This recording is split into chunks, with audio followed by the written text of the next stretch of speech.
প্রিয় ভাই সব, হেদায়েত একটা ভিন্ন জিনিস। মুসলমানের ঘরে জন্মগ্রহণ করলেই মুসলমান হয় না, আবার কাফেরের ঘরে জন্মগ্রহণ করলেই কাফেরই থাকবে, তাও হয় না। দেখেন না, হযরতে ইব্রাহিম আলাইহিস সালামের পিতা ছিল মুশরিক, কাফের মুশরিকের ঘরে, মূর্তি পূজারীর ঘরে আল্লাহ পাঠালেন ইব্রাহিম খলিলুল্লাহ আলাইহিস সালাতু ওয়াস সালামকে। সুবহানাল্লাহ। আবার নূহ আলাইহিস সালাম আল্লাহর পয়গম্বর, তার ছেলে হয়ে গেল কাফের, ঠিক না? এই জন্য হেদায়েত এটি আল্লাহর দান। হেদায়েতটা কার দান? এই জন্য আল্লাহ রাব্বুল আলামিন কোরআনে কারীমের মধ্যে আমাদেরকে শিখিয়ে দিয়েছেন প্রতি রাকাতে আমরা যেন আল্লাহর কাছে হেদায়েত কামনা করি। ইহদিনাস সিরাতাল মুস্তাকিম পড়েন, ইহদিনাস সিরাতাল মুস্তাকিম সিরাতাল্লাযীনা আন'আমতা আলাইহিম গায়রিল মাগদুবি আলাইহিম ওয়ালাদ-দাল্লিন। আমিন। হে আল্লাহ, তুমি আমাদেরকে হেদায়েত দাও, হেদায়েতের রাস্তা দেখাও, ওই পথ যে পথ নবিয়্যিন, সিদ্দিকীন, শুহাদা, সালেহীন তাদের পথ আমাদের দেখাও। আর যারা অভিশপ্ত, যারা বিপদগ্রস্ত, পথগ্রস্ত, সে পথে আমি চলতে চাই না, নবীদের পথ আমাদেরকে দেখাও। হেদায়েত পাওয়া যত কঠিন, হেদায়েতের উপরে টিকে থাকা ততোধিক কঠিন। সেই জন্য আল্লাহ তাআলা হেদায়েত প্রাপ্তদের জন্য একটা দোয়া শিখিয়ে দিয়েছেন, এই দোয়াটা করো যাতে তোমরা হেদায়েতের উপরে টিকে থাকতে পারো। দোয়াটা কি? রব্বানা লা তুযিগ কুলুবানা বা'দা ইয হাদাইতানা ওয়া হাব লানা মিন লাদুনকা রাহমাতান ইন্নাকা আনতাল ওয়াহ্হাব।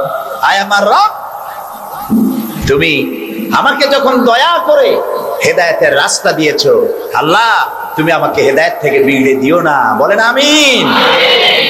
নবী করিম সাল্লাল্লাহু আলাইহি সাল্লামের কাছে কোরআন নাজিল হচ্ছে, কে এনে দিচ্ছে? আল্লাহ তাআলা দুনিয়ার মানুষকে হেদায়েত দিবেন, সেজন্য নবী দরকার আর হেদায়েত পাঠানো দরকার। আল্লাহ তাআলা কোনো মানুষের সাথে সরাসরি কথা বলেন না, সরাসরি কথা বলেন না, সামনে এসে কথা বলেন না। যদি কারোর সঙ্গে কথা বলতে চান, মিন ওয়ারাই হিজাব, পর্দার আড়াল থেকে কথা বলেন, অথবা তার মনের মধ্যে আল্লাহ তাআলা ইলকা করে দেন। আমি গত 2 সপ্তাহ আগে কায়রো সফর করে এসেছি, মিশর। আল্লাহ তাআলার কাছে আমার খুব আশা ছিল, দুনিয়ার 4টি মহাদেশের প্রায় অর্ধশত দেশ ভ্রমণ করেছি, কিন্তু মিশর আমার দেখা হয়নি। মুসা আলাইহিস সালামের দেশ, ফেরাউনের দেশ, ইউসুফ আলাইহিস সালামের দেশ, সালেহ আলাইহিস সালামের দেশ, ইব্রাহিম আলাইহিস সালামের শ্বশুর বাড়ি। আল্লাহ তাআলা সেই জায়গা দেখার তৌফিক দিলেন। গেলাম সেই জায়গায়, কায়রো থেকে প্রায় 600 কিলোমিটার দূরে, তুরে সায়না, যেখানে আল্লাহ মুসা আলাইহিস সালামের সাথে কথা বলেছিলেন। আমার জীবন ধন্য। আল্লাহ তাআলা সেই জায়গাটাও দেখালেন যেখানে আল্লাহ মুসা আলাইহিস সালামের সঙ্গে কথা বলছেন। তো আল্লাহ তাআলা সরাসরি কথা বলেন, কিন্তু দেখা যায় না তাকে।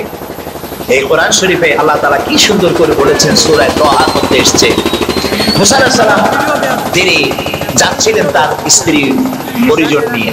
স্ত্রী ছিলেন গর্ভবতী, আসন্ন প্রসবা, ডেলিভারি হবে, প্রচন্ড ঠান্ডা ছিল, এখন আগুনের প্রয়োজন। তিনি দূরে দেখতে পেলেন একটা গাছের উপরে যেন আগুন দেখা যায়।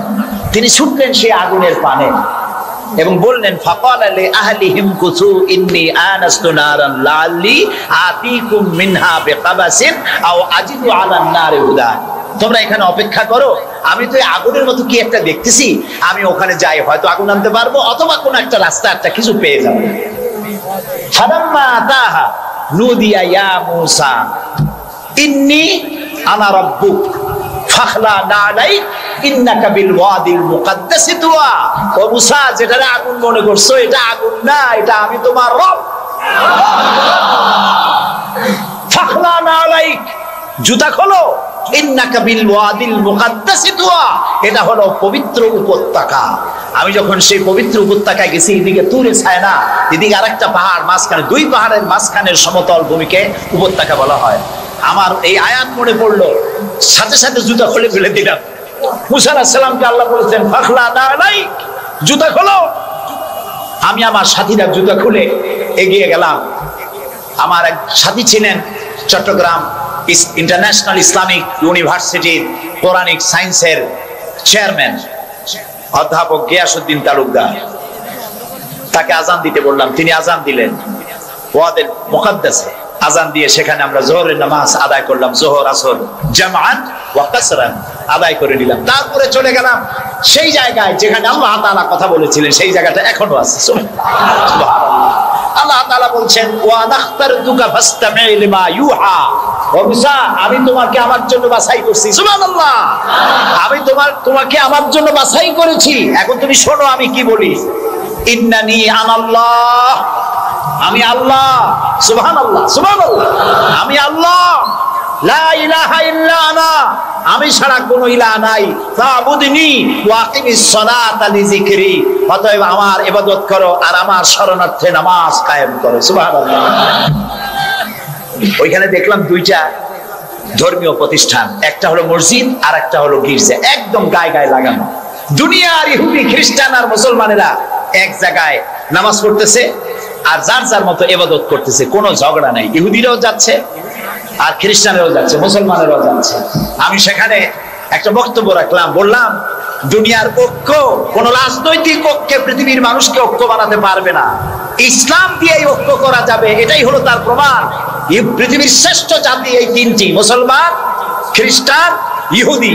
এই সেরা পৃথিবীতে রাজত্বকারী ক্ষমতা বিস্তারকারী শক্তি মিলিত হয়েছে ওয়াদে মুকাদ্দাসে। এই তিন শক্তি একত্রে হয়ে আল্লাহর ইবাদত করতেছে, মারামারি নাই, কাটাকাটি নাই। সুতরাং ধর্মভিত্তিক ঐক্যই পৃথিবীকে শান্তির নিবাস বানাতে পারে। সেখান থেকে সে সফর কাহিনী অনেক লম্বা, আমি বই একটা লিখতেছি, আপনারা দোয়া করেন যেন সেটা বের করতে পারি। তারপরে চলে গেলাম মিউজিয়ামে, পিরামিড দেখলাম, নীল নদ দেখলাম, আল্লাহ দেখাইলেন। আমি যখন মিউজিয়ামে ঢুকেছি তখন আমাদের 70 পাউন্ড, মিশরীয় পাউন্ড, 70 পাউন্ড, 40 পাউন্ড টিকিট পারিট। যখন ভিতরে ঢুকলাম তখন শয়তানকে দেখার জন্য আরো অতিরিক্ত 80 পাউন্ড দেওয়া লাগবে।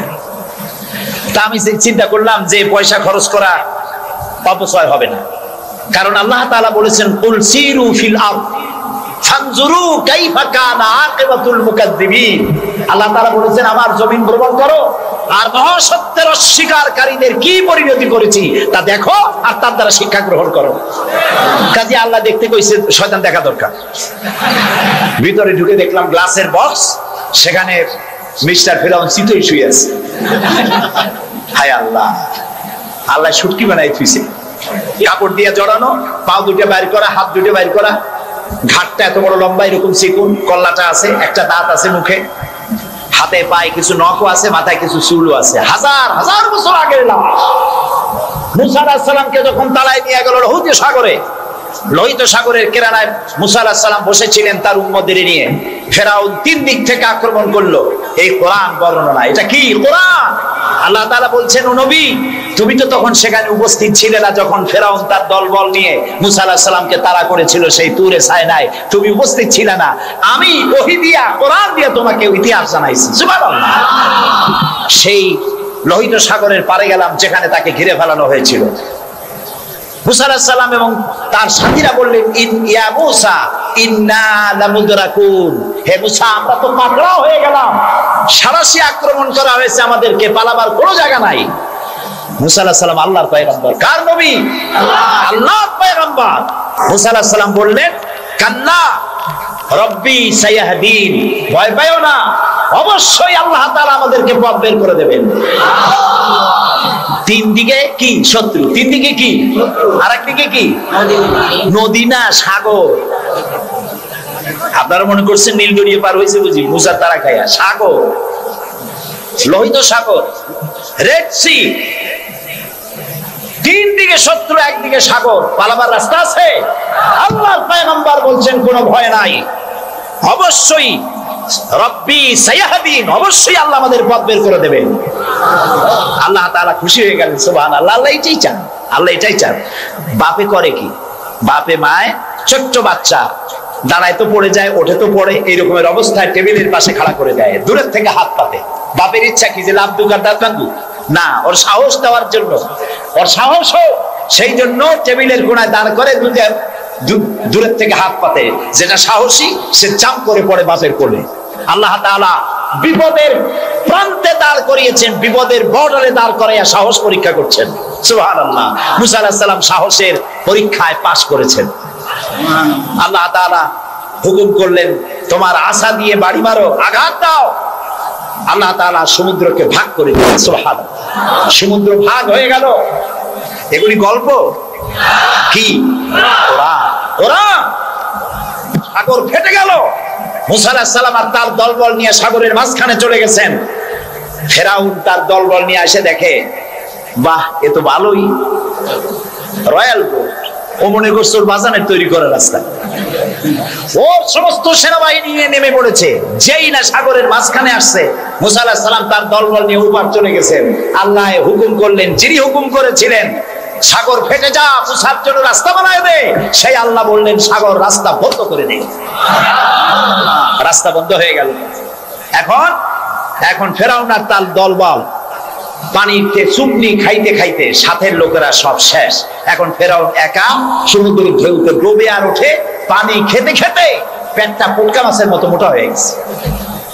দেখে যে জান আর টেকে না, নাক দিয়েও পানি পড়ে, কান দিয়েও পানি পড়ে। এখন বলছে আমানতু না না না,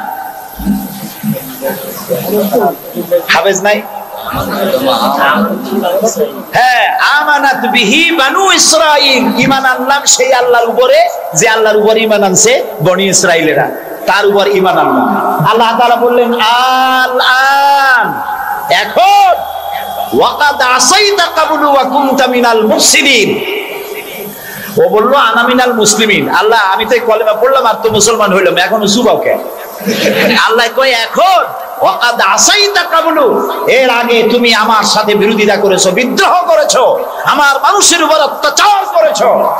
ওয়া কুনতা মিনাল মুফসিদিন, আর তুমি হচ্ছো সন্ত্রাসীর একজন বড় সন্ত্রাসী, বিপর্যয় সৃষ্টিকারী। শোনো ফেরাউন, আজকে আমি তোমারে শুধু মারবই না, আমি তোমাকে মৃত্যু দেব। আর তোমার আলিয়াউমা নুনাজ্জিকা বিবাদানিক, আমি তোমার শরীরকে হেফাজত করব। তোমার শরীর পানিতে পচবে না, পোকা মাকড়ে, জলচর প্রাণী, স্থলচর প্রাণী কেউ খাবে না, মাটিতেও তুই পচবি না, তোরে শুটকি বানায় রাখবো কিয়ামত পর্যন্ত। সেই আল্লাহ আছে না নাই? আছে না নাই? ওই আল্লাহ তাআলা মুশের শুটকি বানাইতে পারবে না? সুবহানাল্লাহ বলো। আল্লাহর সাথে যারা নাফরমানি করবে, আর এই নাফরমানদেরকে যারা কলম দিয়া লিখে, বক্তৃতা করে, রাজনীতি দিয়া যারা আল্লাহর নাফরমানদেরকে সাহায্য করবে, নমরুদের মতো, ফেরাউনের মতো আল্লাহ চুমাইয়া দুনিয়া থেকে জুতা মেরে বিদায় করে দেবেন। আল্লাহ রাব্বুল আলামিন বলেন ওয়ালাকাদ ইয়াসসারনাল কুরআনা লিযিকরি ফাহাল মিন মুদ্দাকির। আল্লাহ তাআলা বলেন কোরআনকে মুখস্থ করার জন্য আমি বান্দার কাছে, মানুষের কাছে বোঝার জন্য আর মুখস্থ করার জন্য আমি আল্লাহ সহজ করে দিয়েছি। আল্লাহ যদি সহজ না করতেন, এই কোরআন আমরা মুখস্থ করতে পারতাম না। নবী করিম সাল্লাল্লাহু আলাইহি ওয়াসাল্লাম এই কোরআন দিয়ে মদিনায় ইসলামী রাষ্ট্র কায়েম করলেন। সুবহানাল্লাহ বলেন।